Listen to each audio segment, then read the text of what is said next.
पढ़ेंगे, ठीक है। और 6वीं से 11वीं शताब्दी के बीच में जो उत्तर भारत में जितने भी राजा हुए हैं, कितने वंश इसमें हुए, उन्हीं के बारे में हम पढ़ेंगे। तो हम लगभग 500 वर्षों का इतिहास जानेंगे, ठीक है ना।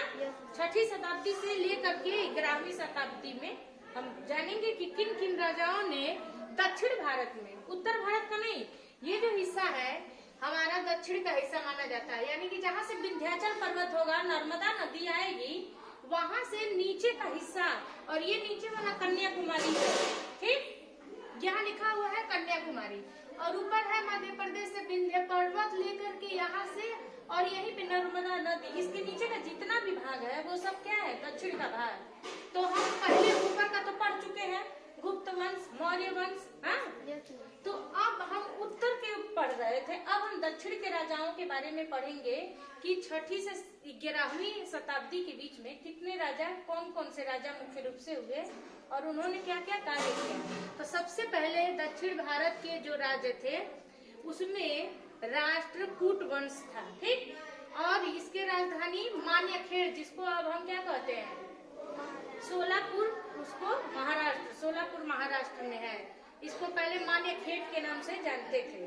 अब है दूसरा वंश चालुक्य वंश, और इनकी राजधानी है वातापी कर्नाटक में, ठीक। पल्लव वंश की राजधानी काशी, तमिलनाडु, यहीं पे क्या है, तमिलनाडु, और ये तमिलनाडु है, ठीक है ना, कर्नाटका। इन सब राज्यों के उस समय नाम क्या थे, वातापी और मान्यखेड़ महाराष्ट्र को, और तमिलनाडु काची, यानी कि पल्लव वंश। और इस तरह से सारे शासक वहाँ पे हुए। उस बीच में क्या क्या कार्य हुआ देखिए। 6वीं शताब्दी में तो आप जान गए कितने राजवंश चले, ठीक है ना। मुख्य रूप से राष्ट्रकूल वंश जो था, इसके जो राजा मुख्य रूप से थे वो दंती दुर्ग थे, और इन्होंने अपनी राजधानी बनाया महाराष्ट्र के सोलापुर में, जिसको उस समय मान्यखेड़ के नाम से जानते थे। और यहाँ इन्होंने राष्ट्रकूट के ही एक राजा जो थे, ये कौन सा नाम था, दंती दुर्ग, क्या नाम था, दंती दुर्ग ने ही महाराष्ट्र में एलोरा गुफाएं हैं, उसका निर्माण उन्होंने, कैलाश मंदिर कराया, निर्माण इन्होंने ही कराया। किसने, राष्ट्रकूट के दंती दुर्ग ने कराया था। महाराष्ट्र के एलोरा, यह विश्व में प्रसिद्ध है गुफा, ठीक है ना, इन्हीं के द्वारा बनाया गया था। चालुक्य वंश के संस्थापक थे पुलकेशिन प्रथम, और यह महाराष्ट्र कर्नाटक के वातापी को अपना राजधानी बनाया। और इनके चालुक्य वंश के ही शासकों के द्वारा, इसमें और भी बहुत सारे शासक हुए, इनके द्वारा कौन सा बनाया गया, विरूपक्ष मंदिर। वहाँ ज्यादा मंदिर का ही निर्माण हुआ है। इन सारे मंदिर बहुत ही भव्य मंदिर हैं जो पूरे विश्व में प्रसिद्ध है। विरूपक्ष मंदिर का निर्माण चालुक्य वंश के शासकों ने कराया था।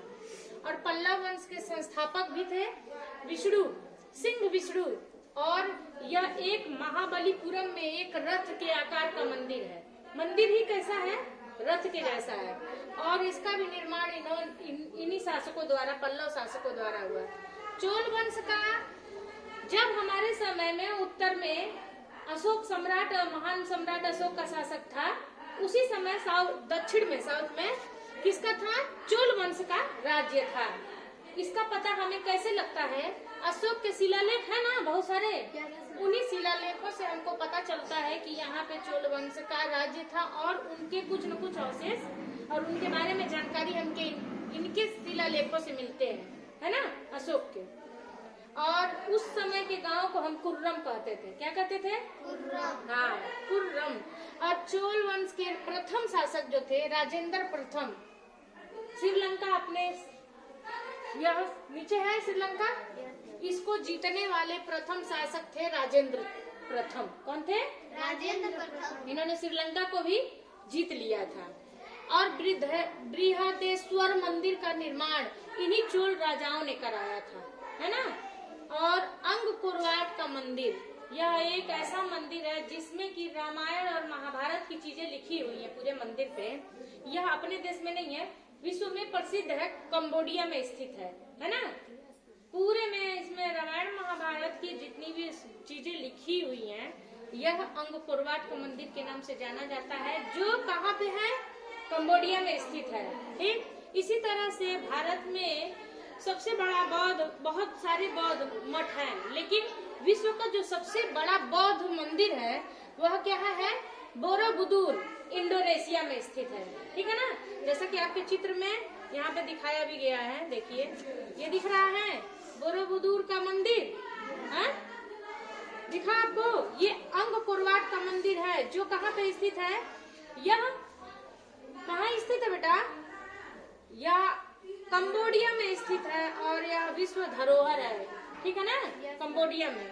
और इसी तरह से ये मंदिर विरूपाक्ष मंदिर, महाबलीपुरम का रथ मंदिर, ये रथ मंदिर रथ के जैसा बना हुआ है। ठीक है ना, चलिए।